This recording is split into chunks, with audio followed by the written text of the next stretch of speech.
పేదవారు పేదవారిగానే ఉండిపోతున్నారు. తమ కోరికలు తీర్చుకోవడం కష్టమవుతుంది.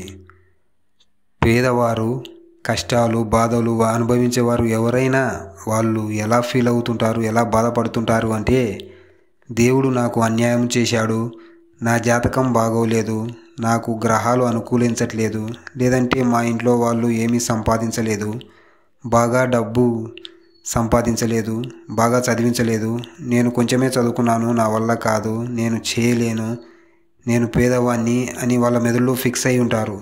అదేవిధంగా ఇతరులు లేదా మన సొంత వాళ్ళు అయినా సరే బాగా విజయం సాధించి బాగా డబ్బు సంపాదిస్తూ ఉంటే అసూయ పడటం, వారిని మన మనసులో ద్వేషించడం, ఇవన్నీ మనము విజయం సాధించకుండా డబ్బు సంపాదించకుండా చేస్తాయి.